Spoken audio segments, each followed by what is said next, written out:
Hey everyone, this is Delina from AskZylor. We're a new online service dedicated to helping students out. So if you have any questions, just send us a message on Instagram at AskZylor and we'll be sure to help you out. We're also going to have weekly live sessions to answer any questions you may have and to work out some common problems. If you want us to work something out on the live session, just send us a message and we'll let you know if it's selected. So let's get started with today's live session. So to get things started, we're just going to solve a common problem with the quotient rule. So we're assuming that you guys have done some introduction to derivatives, so we're just going to jump straight into the quotient rule, the product rule, chain rule, and some higher order derivatives. So this is dealing with the product rule. So what does the product rule usually look like? So I'm just going to write out what that rule is. So let's say we have an f of x function, which is composed of the g of x function and an h of x function. So what does the f prime x function look like? It's the derivative of g of x multiplied by h of x plus the derivative of h of x times g of x, right? So if we look at this function right here, we have one function which is x cubed and then 4x plus 5 squared. So we're going to find the derivative using the product rule. So we first need to find out the derivative of what x cubed is, right?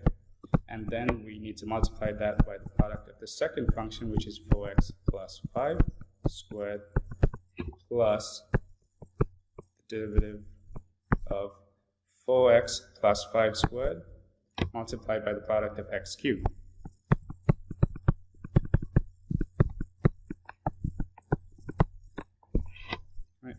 So I'm going to assume that you guys are familiar with the power rule. So what happens is I'm going to bring down the 3 to the coefficient and then reduce the exponent by 1.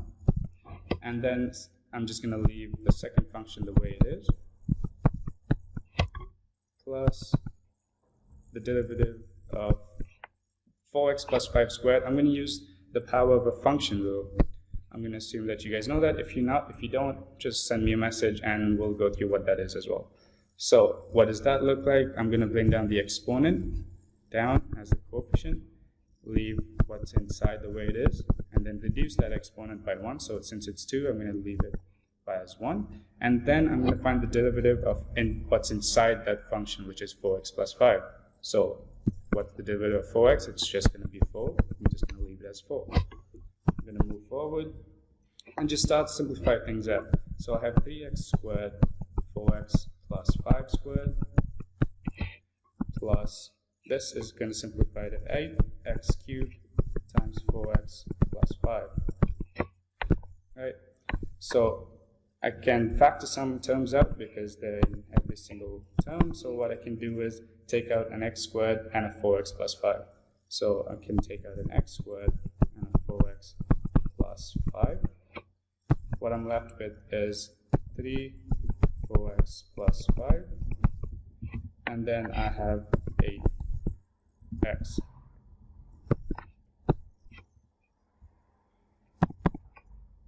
Right, so I'm going to keep simplifying this as much as I can. 4x plus 5, and this is going to simplify to, this is going to be 12x plus 15 plus 8x, right? And that's going to simplify, sorry, this is an x squared. So 4x plus 5, this is going to simplify to 20x plus 15. Right, so I can then factor out the 5 in that term, so that's going to be 5x squared, 4x plus 5, 4x plus 3. That is my derived function for f of x. Right? So what was the purpose of this? So consider the function f of x. For what value of x is f prime x equal to 0? So what do I need to do? I need to make f prime x equal to 0 and find what values of x will satisfy that condition. So what do I need to do? I basically need to look at every single term, or factor in this case, and equate that to 0. So 5x squared, when is that equal to 0? When x is equal to 0. So that is one of my answers. I'm going to do that for the second factor. So 4x plus 5 is equal to 0 when x is equal to negative 5 over 4. That is my second answer. My final answer is going to be 4x plus 3 is equal to 0 when x is equal to negative 3 over 4. So when is f prime x going to equal 0? It's when x is equal to 0, when x is equal to negative 5 over 4, and when x is equal to negative 3 over 4. Alright? So do you guys have any questions about this?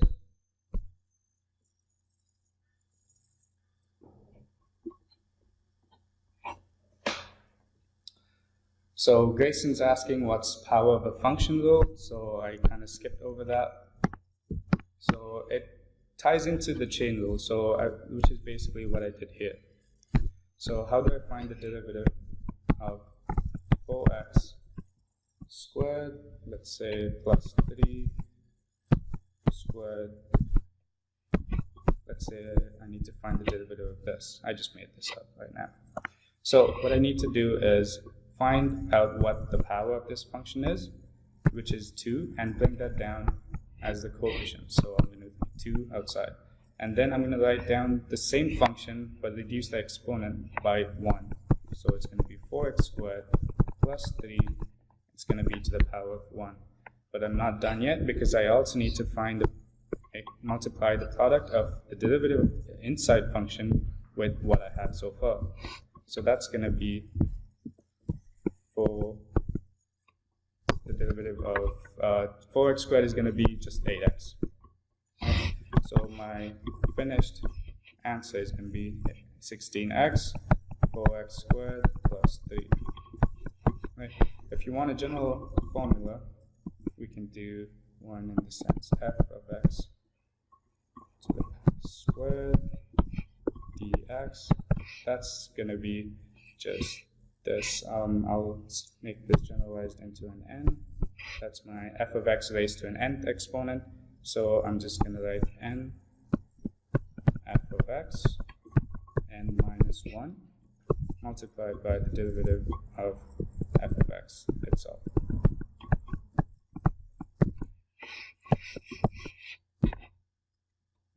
Does that make sense? Perfect. So this is an application problem for the product rule for derivatives. So our second question is dealing with the quotient rule. So our question asks us to find an equation of the line tangent to the graph of y at x is equal to 1. So we need to find the derivative of y, because when they're asking us to find the line tangent, that means we need to find out what the derivative of y is, because that's going to tell me what the slope is, right? And that's also equivalent to the slope of the line tangent. Why is that? Because if we take a graph, for example, let's say this is y and x, the derivatives of y and x are going to be y prime of x, and that's going to be what the slope of the tangent is at each point. So we're going to graph the slope of this tangent over here, the slope of this tangent over here, the slope of this tangent over here, and then we can plot it. So what's our first step? Our first step is finding out what the derivative of y is. So I'm going to write out the generic equation for my quotient rule. So if I have f of x equals g of x over h of x, then my derivative of f of x is going to be g prime, or the derivative of g, with the product of h of x, minus my function g of x times my derivative of h of x divided by my h of x squared.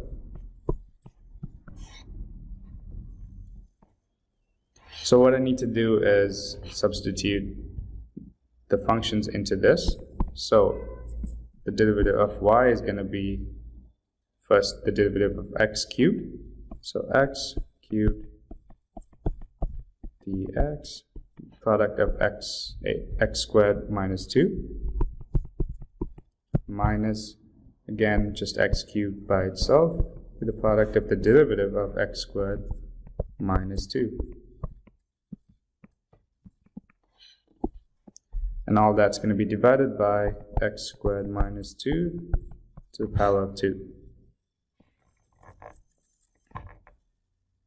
So what I'm going to do is just do some derivatives. So this x cubed is going to deal with the power rule. So I'm going to bring down the exponent of 3 and multiply with the coefficient, and then reduce the exponent by 1. So it becomes 3x squared multiplied by x squared minus 2. I'm going to leave that the way it is. I'm going to move on to the next part. So x cubed remains the same, and then the derivative of x squared minus 2 is going to be, again, I'm going to use the power rule, because I'm going to bring down the 2 of the x for the coefficient, and then reduce that power by 1, so I have 2x. And then any derivative of a constant is going to be 0, so I'm going to leave that the way it is. And all that's again going to be divided by 2x squared minus 2 to the power of 2. So then I'm just going to expand these brackets. So my derivative is going to be 3x to the power 4 minus 6x squared minus 2x to the power 4. All that's going to be divided by still x squared minus 2 to the power 2. Right, this simplifies to x to the power 4 minus 6x squared over x 2 minus 2 to the power 2. So this is my derivative of y. But I'm not done yet, because all I've done is found the derivative when they asked me to find an equation of the line tangent to the graph. So I can use the derivative to tell me what the slope of the line tangent to the graph is, because I know my slope is going to be y equals mx plus b, so I need to find out what my m is, which is the slope. So they're giving me a point which is x is equal to -1, so I'm going to substitute x equals -1 into my y derivative. So -1 to the power 4 minus 6, -1 to the power 2, and then -1 to the power 2 minus 2, and I square all of that. So what that's going to give me is 1 minus 6 divided by 1 minus 2 squared. So when I simplify that, I just get -5. So what I've found is the slope for my line tangent so far. So I have y is equal to -5x plus b. But I still need to find what b is, my y-intercept. So what I can do is I can go back to my original equation, which is y, and then plug in my x value to find a point on the graph. So I'm going to write down my y equation again. My y is x cubed divided by x squared minus 2. And then I'm going to substitute -1 into each of the x's. Squared minus 2. So I'm left with -1 on top, 1 minus 2 on the bottom. That's going to be 1 overall. So if we remember what my equation was, I had a slope of -5. So I have -5x plus b. And now I have a coordinate of -1 and 1. So I'm going to substitute these points into this equation to find out what my b value is. So I have 1 is equal to -5 times -1 plus b. My b is going to be equal to,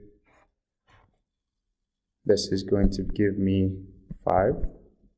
When I bring it over, it's going to be negative. And then I have a plus 1. So my b is going to be equal to -4.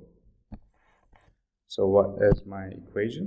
I have y is equal to -5x, which I found using the derivative of y, and then plugging in -1. And then I found my b value to be -4 by finding a coordinate on the function of y and plugging that into my y equals mx plus b equation. So there we go. We found what the equation for line tangent is, and then we've solved the question using a quotient rule. So we're going to move on to the next question.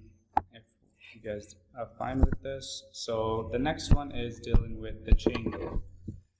So we're given a function which is f of x and then g of x and h of x, and they're asking us to find what is h prime x, given that a is a constant. So we need to find out what the a value is. Right? So the first thing we need to do is find out what h prime x is. So we're going to write down what h of x is. It's going to be f of g of x. So my f is going to be 2x minus 1 squared. But instead of x, I'm going to put in what g of x is, which is x squared. So it's going to be x squared. So I can just get rid of the brackets as well. So it's going to be 2x squared minus 1 x squared. All of that, that is what my h of x is going to be.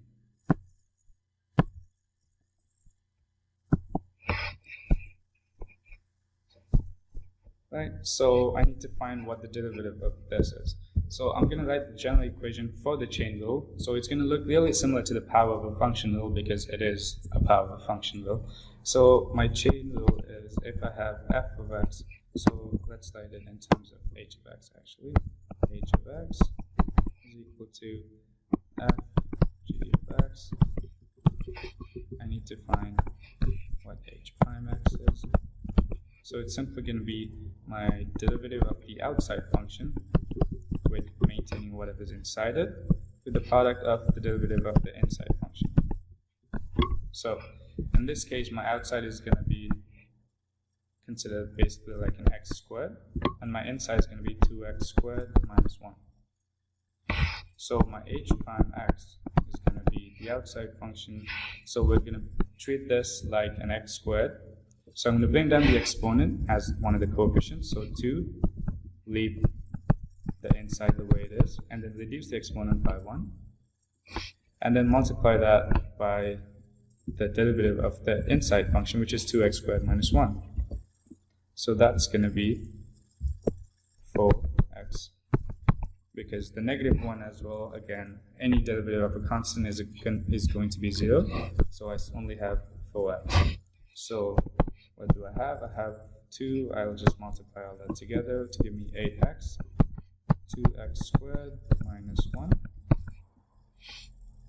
and then I can expand this to give me 16x cubed minus 8x.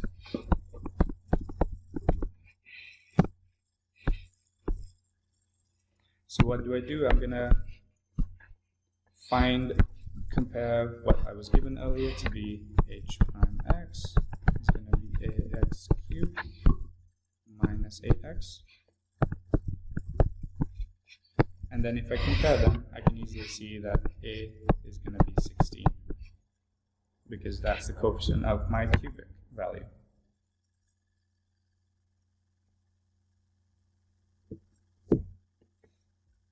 You guys have any questions about that? Perfect. So we're going to move on to the next question.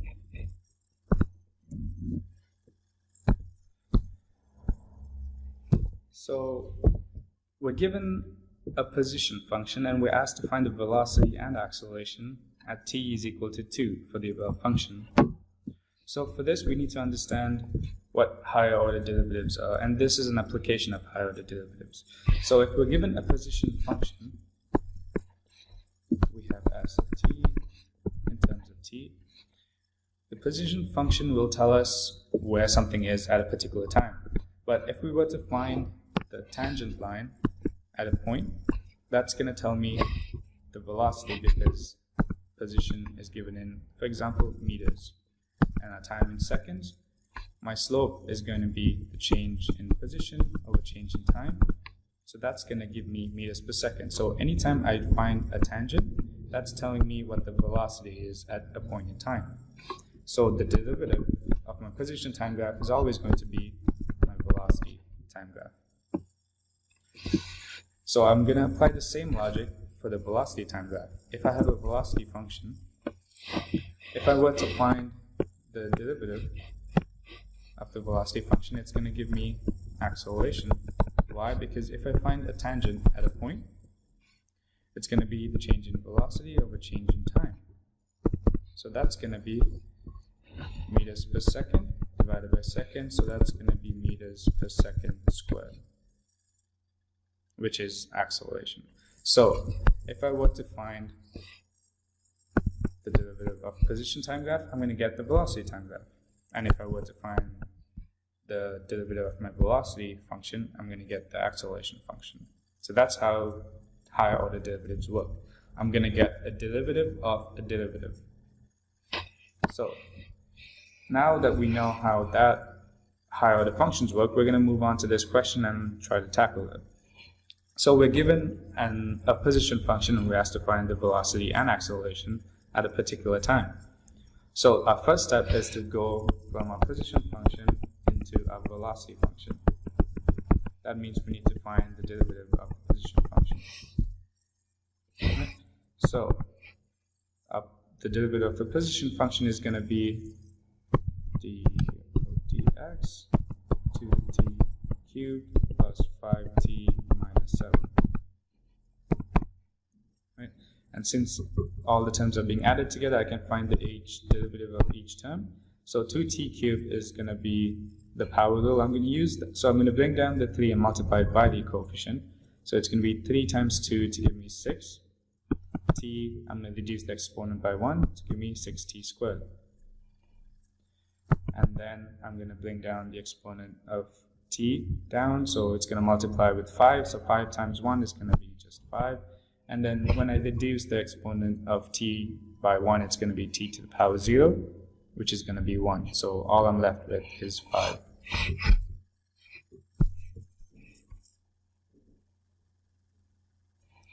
Right. So we're not done yet because we need to find the derivative of my velocity function, which is my acceleration function, right? So velocity is going to be the derivative of 6t squared plus 5 divided by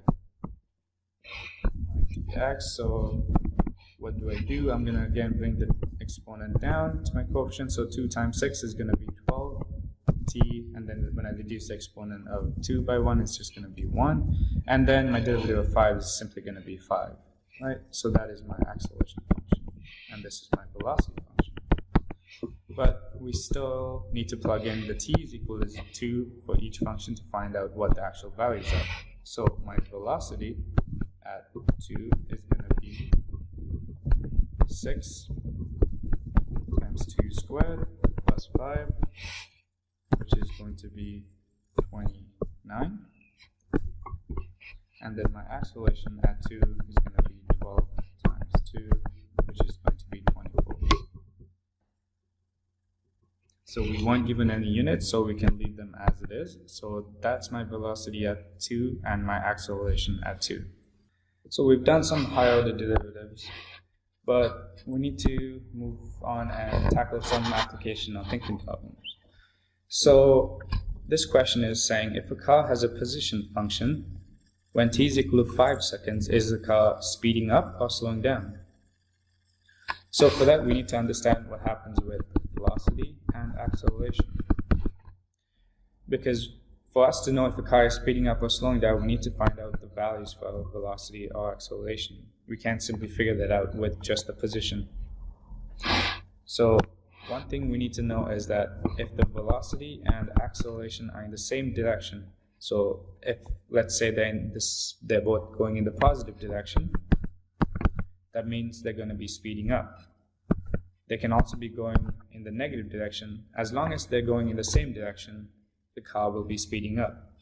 However, if one of them is going to be in the opposite direction, so let's say the velocity is going in the positive direction and acceleration is going in the negative direction, the car will be slowing down.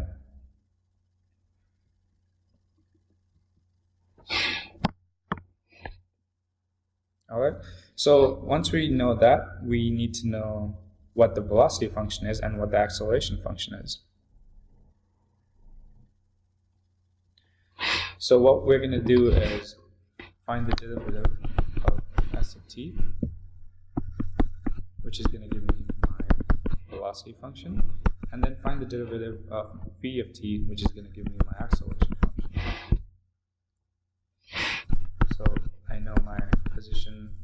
function is going to be 4t cubed minus 3t squared plus 15. So my velocity function is going to be the derivative of that, which is going to be, again, bringing down the exponent, multiplying it by 4, so that's going to give me 12.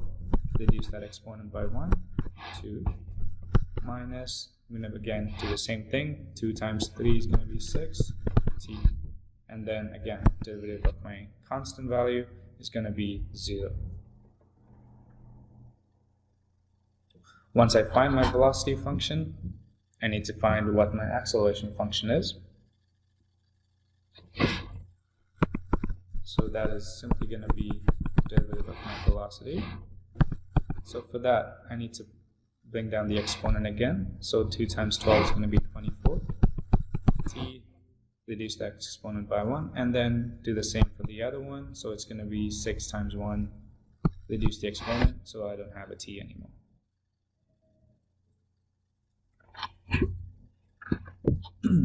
So now that I've found my velocity function and my acceleration function, I need to plug in t is equal to 5.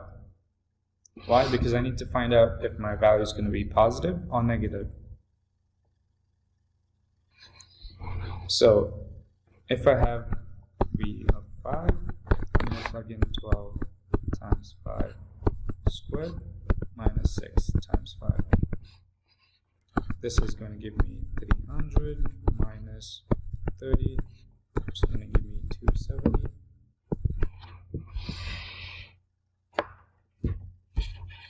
And then I'm going to do the same thing for acceleration. 5 is going to be 24 times 5 minus 6. So this is going to be 112. 114, sorry. And when we do this, we find out that they both have a positive value. So what does that mean? Like I said earlier, if they're both moving in the same direction, so my velocity and acceleration are both positive, that means they're going to be speeding up. If my velocity and acceleration had different signs, so if my velocity was negative and my acceleration was positive, that means the car would have been slowing down. So this is a very common problem that comes up, which is going to be used over and over again when they're talking about higher order derivatives and applications of higher order derivatives. So do you guys have any questions about this? The next question is also talking about higher order functions. It's a bit different though. It's a piecewise function. So the question says the position of a train over time is given by s and is given by a piecewise function. What value of c, which is here, would ensure the train does not jerk? In other words, would it change acceleration throughout the motion?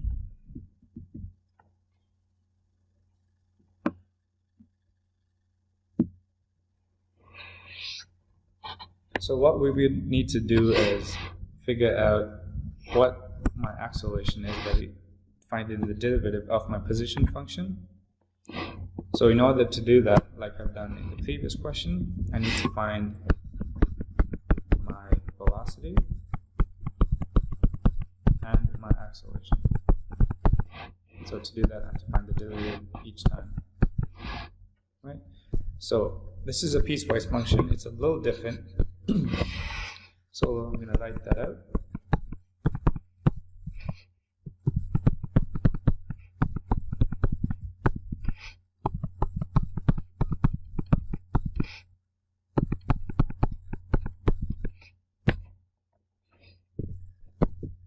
So when I find the derivative of a piecewise function, I need to find the derivative of every single piece of that piecewise function, right?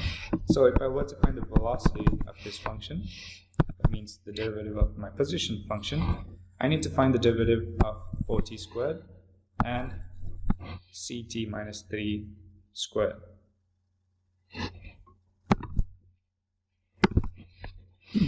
So my domains for those values are not changing, so I'm going to find the derivative of 4t squared. It's going to be 2 times 4. I'm going to bring the exponent down, so it's going to be 8t. and my domain for that is still going to be t is less than 3. I'm going to do the same thing for the function that's greater than t is greater than 3. So this looks like a chain rule, so a power of a function rule. So I'm going to bring the 2 outside, and then I have ct minus 3, and then I reduce the exponent by 1, and then I have to get the derivative of inside the bracket, so it's going to just be c by itself. And again, I have to make sure my domain stays the same, t is greater than 3. Right. So I need to do one more step to find out what my acceleration is. So I need to find the derivative of my velocity. So my derivative of 8t is simply going to be 8. That's going to be t is less than 3. And then this is going to be 2c ct minus 3. What's the derivative of that? 2c is going to be a constant, so I just need to look at c. What's the derivative of ct? It's simply going to be c, so I'm just going to multiply the c outside to get 2c squared, which is going to be t is greater than or less than, greater than or equal to 3.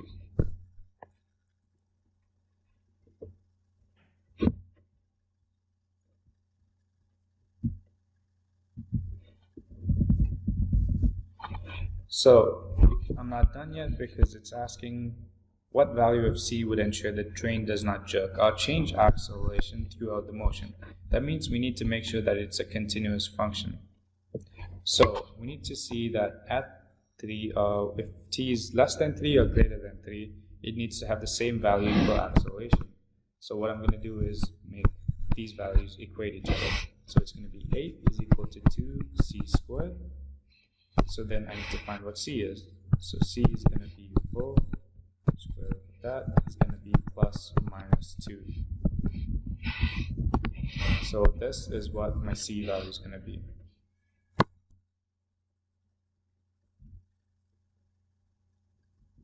So when c is plus or minus 2, my acceleration does not change and the train does not jerk. So in order to do that, I had to find the derivatives of my position function and my velocity function because I needed to find what my acceleration function looked like. And then I had to find out that they were continuous by equating each other and then finding out what my c value was after that. Do you guys have any questions about this? So this question is saying, using the Leibniz notation and the chain rule to find dy over dx at x is equal to 2. So we're given a y function in terms of v and a v function in terms of x.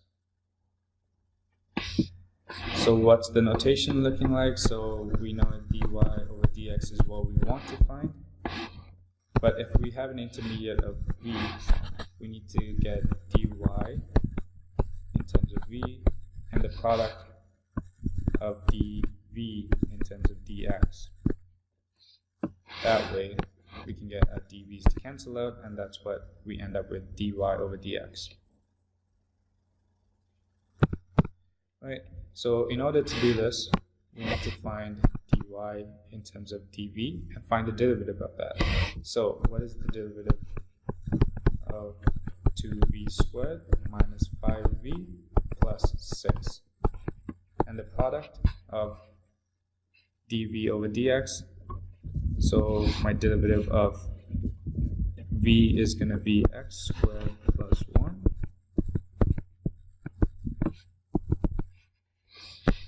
So I'm just going to write that a little here.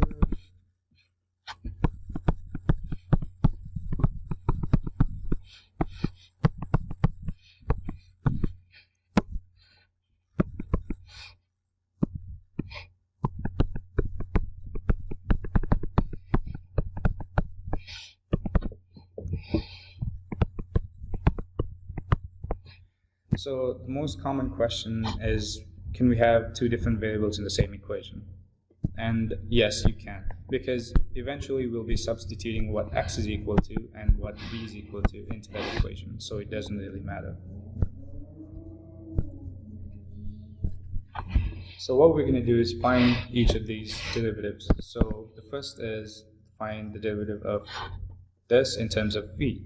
So we're going to get 2v squared, which is what I'm going to do is bring down the 2, multiply that by the coefficient 2 to give me 4, and I'm left with v. I'm going to do the same thing for negative 5v, and then my constant's just going to be that.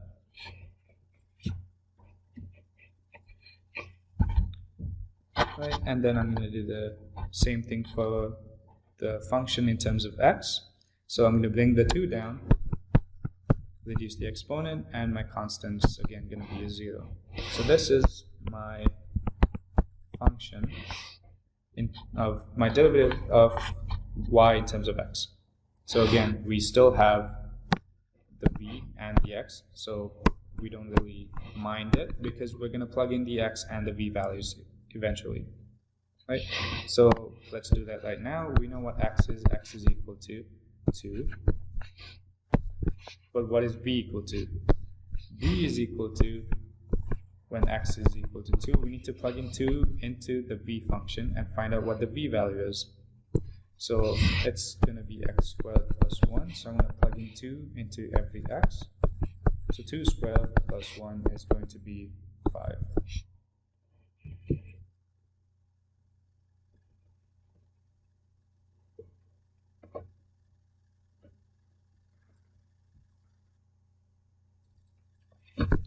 Right. So then I'm going to plug in 5 and 2 into each of these values. So I have 4 times 5 minus 5 times 2 times 2. This is going to be 20 minus 5 times 4. In other words, 15 times 4, or 60.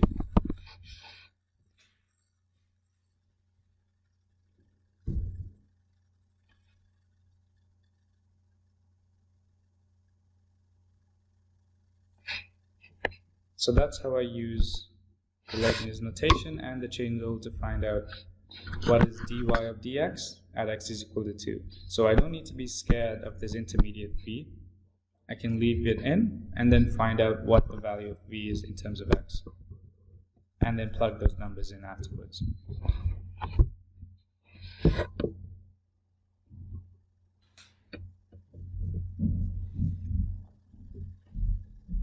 So if you guys are just joining in, we've completed some common problems that you guys will go through when we're doing calculus. So we've done some questions about product rule, quotient rule, and chain rule, and we've just covered some higher order derivatives. We've also talked about different notations for derivatives. So this will all be available to watch soon after we're done, as the story and as a video. So do you guys have any questions about this question? The other question we're going to go through is use the features of each function's graph to sketch the graph of its first derivative. So let's go through B.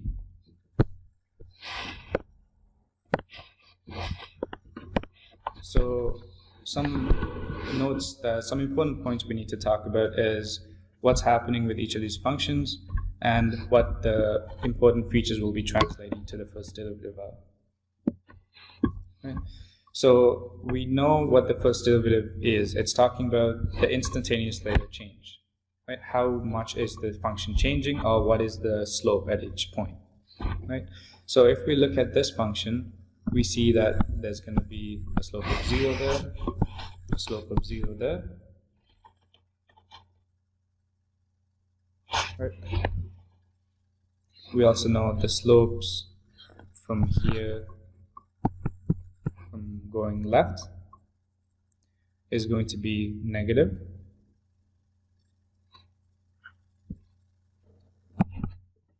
And then between these 2 points, it's going to be positive.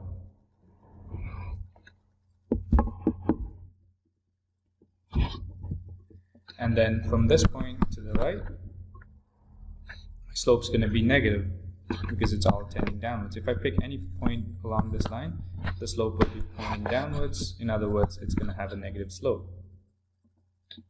So what is my function going to look like? My first derivative, actually.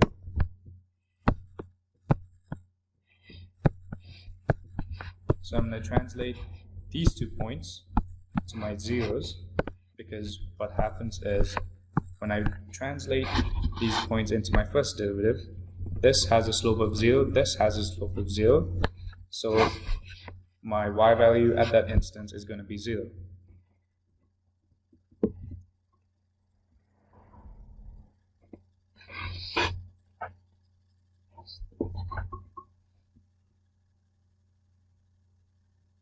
And then I know that my slope over here is going to be positive, right?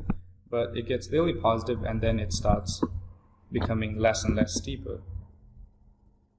So that means I have a maximum in terms of my first derivative. So I'm going to plot that. So this is my zeros, it goes up and then it goes back down. This was my y-intercept, and then I know that my slopes on my left hand side and my right hand side are both negative, so it's going to be below my y-axis. This is my y, this is my y prime, my x. So since they're both negative, it's going to be below the axis, and it's going to take this form. Why is that? Because as it's approaching the 0, my slope is getting more and more negative. And then when we tend to the left, or when we tend to the right, my slope kind of evens out. Right? It gets less and less steep, so that's why I'm going to come down and go back up. So that's the important points and important features I usually look at to translate a function into its first derivative function. So you can do the same to get the second derivative and so on. So important points again, just to reiterate,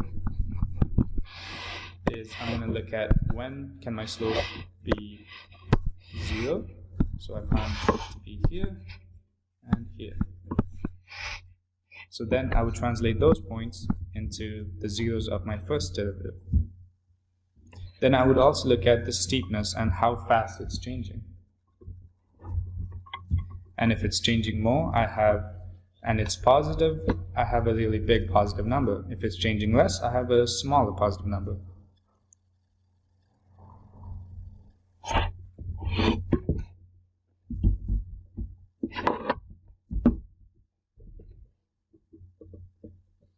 Any questions about this?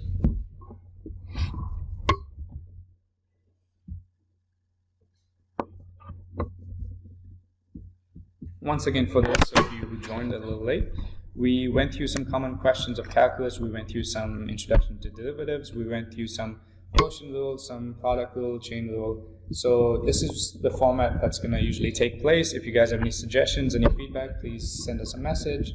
We would love to hear from you. If you also want your questions worked out in the next session, please send it in as well.